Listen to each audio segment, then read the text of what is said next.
ব্যস্ত থাকলে দুনিয়ার কোনো কিছুরই খেয়াল থাকে না, তাই আমার মনে হয় ব্যস্ত থাকাটাই সবচেয়ে বেশি ভালো। আমি অনেক খেয়াল করে দেখেছি ব্যস্ত থাকলে অনেক বড় বড় টেনশন মাথা থেকে দূর হয়ে যায়। যেমন আমার 27 তারিখ থেকে ফাইনাল পরীক্ষা, আর আমি চাচ্ছিলাম না যে পরীক্ষার টেনশনে পড়ালেখা বাদ দিয়ে আমার পরীক্ষাটাই খারাপ দিই, সেজন্য মন ভালো করার জন্য ঘুরতে চলে আসলাম। আর আমার জীবনের সবচেয়ে বড় মিথ্যা কথা হলো যারা ভার্সিটিতে পড়ে তাদের কোনো পড়াশোনা নাই। যাই হোক, পড়াশোনার কথা না হয় বাদই দিলাম। এটা হচ্ছে আমাদের টাঙ্গাইলে ঘারিন্দা বাইপাসের একটি সুন্দর রেস্টুরেন্ট তৈরি হয়েছে, সেটা আবার নতুন। জায়গাটা পার্সোনালি আমার ভীষণ ভালো লাগছে, প্রাকৃতিক মনে হয়েছে।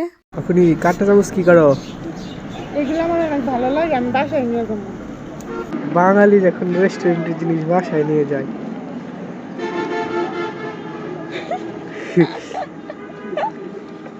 আর এটা হচ্ছে বাহিরের পরিবেশ। বাহিরটা ভীষণ সুন্দর ছিল, নোংরা ছিল না, পরিষ্কার ছিল। রাস্তার পাশে তবু কোনো গ্যাঞ্জাম ছিল না, অনেক নীরব নিস্তব্ধকর একটা পরিবেশ ছিল। এখানে যারাই আসছিল তারা বেশিরভাগই মানুষ ফটোশ্যুট করতেই আসছিল, আর কিছু কপতিও ছিল, সেটা হচ্ছে ভেতরে। এইটা হয়তো ওপেনিং হয়েছে অনেক দিন আগে, কিন্তু আমি আসতে লেট করে ফেলছি, আর এই জন্য হয়তোবা লোকজন কম ছিল। তবে আমার মতো যারা ভিডিও করতে চান তারা লোকজন কম থাকলেই সুন্দর ভিডিও করতে পারবে। সত্যি বলতে লোকজন কম থাকার কারণে আমি ভিডিও ভালোভাবেই করতে পারছি, এবং কি কোনো রকম লজ্জাবোধ ছাড়াই। আর তারপর চলে আসলাম আমাদের ঘারিন্দা ট্রেন স্টেশনে। আর ট্রেন স্টেশনে এসেই আমরা দুইটা ট্রেন দেখতে পেলাম, এটা অনেক আনএক্সপেক্টেড ছিল। শুধু কি তাই, আমরা এই যে ট্রেনটা দেখতে পাচ্ছেন, এই ট্রেন ড্রাইভার মামার সাথে কথাও বলেছি আমি।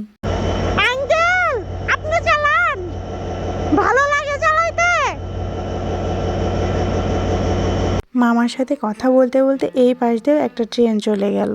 আর ট্রেন ড্রাইভার মামাটা অনেক ভীষণ মিশুক ছিল। আমি টাটা বাই বাই দিচ্ছিলাম, মামাও আমাকে টাটা বাই বাই দিচ্ছিল। আমি খুব অল্পতে অনেক বেশি খুশি হয়ে যাই। এই যে দেখছেন ট্রেন যাচ্ছে, এটা দেখে আমার উৎফুল্লতা বেড়ে গেছিল যে আল্লাহ, ট্রেন দেখতেছি, এইভাবে আমার পাশ দিয়ে ট্রেন যাচ্ছে আর আমি হাঁটতেছি, এগুলা দেখে আমি অনেক খুশি হয়েছিলাম। আর আমার ভাই ভিডিও করতেছিল আর আমাকে বারবার বলতেছিল যে আপনি, তুমি কিন্তু ট্রেনের পাশেই যাচ্ছ, তুমি কিন্তু ব্যথা পাবা। আমি কিন্তু আম্মুকে, আব্বুকে আর ভাইয়াকে বলে দেব। মনের চিন্তা মনেই থাক, আমার জন্য সবাই দোয়া করবেন, সামনে আমার ফাইনাল পরীক্ষা। তবে যাই বললেন, ঘোরাফেরা করলে মনটা অনেক ফ্রেশ লাগে। আপনারা সবাই চেষ্টা করবেন অন্তত সপ্তাহে একবার যাবেন, সপ্তাহে না পারলেও মাসে অন্তত একবার বাসা থেকে বের হয়ে ঘোরাফেরা করবেন।